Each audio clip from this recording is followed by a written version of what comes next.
আগামী রবিবার বরাক উপত্যকার সকল বিজয়ী প্রার্থীদের নিয়ে কৃতজ্ঞতা প্রকাশ যাত্রা করবেন বিজেপি দলের কর্মকর্তারা। এতে অংশগ্রহণ করবেন গতকাল দুই মন্ত্রী কৌশিক রায় ও কৃষ্ণেন্দু পাল। শিলচর ক্যাপিটাল পয়েন্ট থেকে শুরু হবে এই পদযাত্রা, শেষ হবে রাঙ্গিরখাড়ির নেতাজি মূর্তির পাদদেশে। এই পদযাত্রাকে কেন্দ্র করে ক্যাপিটাল পয়েন্ট থেকে রাস্তার বিভিন্ন অংশে বিভাগীয় কর্মকর্তারা কিছু বালুমাটি এবং পাথর দিয়ে রাতারাতি রাস্তা ভরাট করে দিয়েছেন, যাতে নেতামন্ত্রীদের পথে চলতে কোনো ধরনের অসুবিধার সম্মুখীন হতে না হয়। কিন্তু সমস্যা হয়েছে বৃষ্টি দেওয়ার ফলে এখন রাস্তার মাটি ধুয়ে চলে গেছে, সেই পূর্বের মতো রাস্তার হাল হয়েছে। বরাক উপত্যকার প্রতিটি রাস্তায় হয়েছে বিরাট বিরাট গর্ত।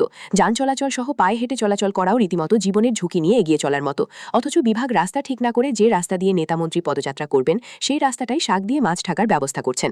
এবার প্রশ্ন হচ্ছে, নেতামন্ত্রীরা পদযাত্রা করবেন বলে তড়িঘড়ি রাস্তা মেরামত করার চেষ্টা করছেন বিভাগীয় কর্তৃপক্ষ, কিন্তু আমজনতা যে নরক যন্ত্রণায় ভুগছেন সেটা নিয়ে কেন ওনাদের মাথা ব্যথা নেই? বিভিন্ন জায়গায় বড় বড় কাটআউট লাগিয়ে নেতার প্রিয় পাত্র হতে কোনোভাবেই পিছপা হননি, কিন্তু যত টাকা দিয়ে কাটআউট বানিয়ে নেতার প্রিয় পাত্র হওয়ার চেষ্টা করছেন, সেই টাকা দিয়ে যদি বিভাগ রাস্তার কাজটা করত তাহলে হয়তো শিলচর শহরের চেহারা বদলে যেত। কিন্তু আবার শিলচরের সড়ক যেটা ঠিক করা হয়েছিল সেটা ধুয়ে মুছে চলে গেছে এবং পূর্বে যে অবস্থায় ছিল সেই অবস্থায় কিন্তু আবার চলে এসেছে।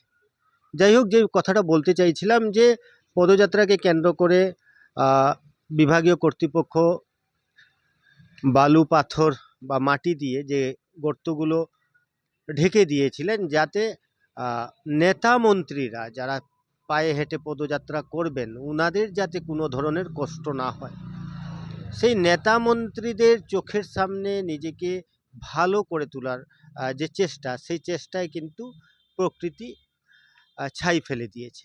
প্রকৃতির এই এক ঝলক বৃষ্টিতেই কিন্তু মাটি বালু পাথর ধুয়ে চলে গেছে এবং আবার সেই বিশালকার গর্ত দেখা যাচ্ছে। পথযাত্রী সহ গাড়ি ঘোড়ো যেগুলো গাড়ি চলছিল বা যে যানবাহনগুলো যাচ্ছিল সেগুলো কিন্তু আবার সেই সমস্যায় ভুগছে। এখন প্রশ্নটা হচ্ছে যে নেতা মন্ত্রী যাদেরকে এই আম জনতা যারা ভোট দিয়ে ওনাদেরকে বানিয়েছেন, যাদের দায়িত্ব দিয়েছেন, তারা যখন পদযাত্রা করবেন, সেই পদযাত্রা যাতে ওনাদের পায়ে কোনো ধরনের ব্যথা না হয় তার জন্য বিভাগ সচেষ্ট এবং তার জন্য যে কোনোভাবে হোক রাস্তা মেরামত করেছিলেন। কিন্তু বিধিবাম এক ঝলক বৃষ্টিতেই চলে গেল। যে গর্তগুলো ছিল ভরাট করা হয়েছিল সেই গর্তগুলোই কিন্তু আবারও তার যে রূপ ছিল সেই স্বমহিমায় ফিরে এসেছে।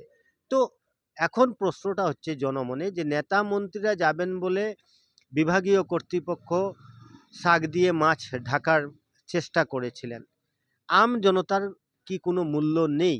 বা যারা নাগরিকরা রয়েছেন, যারা সরকার গঠন করছেন, যারা সরকার বানাচ্ছেন, যারা সেই নেতামন্ত্রীকে বানিয়েছেন, সেই নেতামন্ত্রীর জন্য ওনারা বিভাগীয় কর্তৃপক্ষ যে রয়েছেন উনি এতটা মাথা ব্যথা করছেন, এতটা দায়বদ্ধতা রেখে চলেছেন, ঠিক পাশাপাশিভাবে আম জনতার অর্থাৎ আম নাগরিক যারা রয়েছেন সেই আম নাগরিক বা আম জনতার জন্য ওনার কি কোনো মাথা ব্যথা নেই?